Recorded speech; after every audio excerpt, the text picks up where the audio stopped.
Alors, on a commencé en octobre 2018 avec les patients atteints de cancer VADS, puisqu'ils représentent une population à haut risque de dénutrition. Et le test étant très concluant, nous avons décidé de l'étendre aux patients atteints de cancer digestif.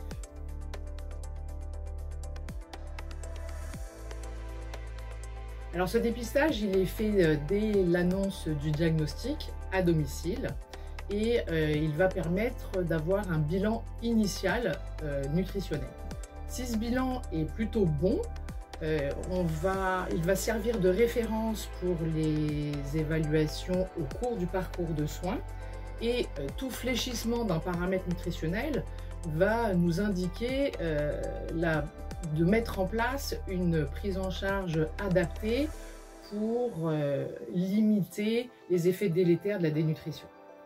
Si il y a déjà une dénutrition au bilan initial, on va de suite mettre en place une prise en charge spécifique qui va permettre de limiter les effets de la dénutrition et on sait très bien que cet état nutritionnel est défavorable au traitement, à la réponse du traitement et aux effets secondaires, il va les majorer.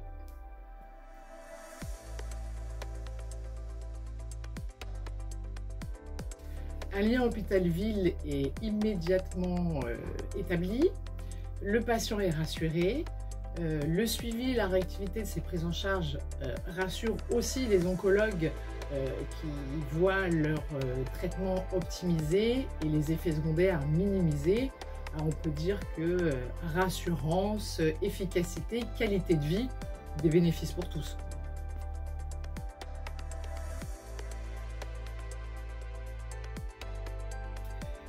La cinétique de perte de poids et l'IMC ne permettaient pas toujours de dépister une dénutrition, soit parce qu'ils étaient inconnus, soit parce qu'ils étaient masqués par de l'acide ou des œdèmes.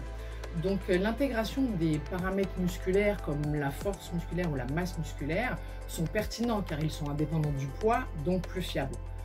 Donc dès les recommandations de fin 2019, nous avons opté pour prendre en compte ces paramètres musculaires par impédance-métrie comme critères complémentaires du dépistage de la dénutrition.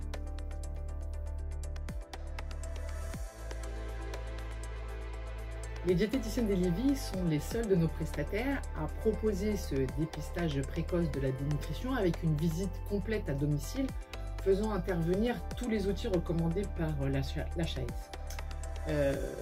Variation de poids, IMC, avec une enquête alimentaire et une pesée, mesure de la force musculaire avec le N-grip et évaluation de la masse musculaire par impédance-métrie. La communication de ces informations à tous les intervenants du parcours de soins permet d'agir rapidement et en toute efficience. On a vraiment établi un véritable partenariat au bénéfice du patient.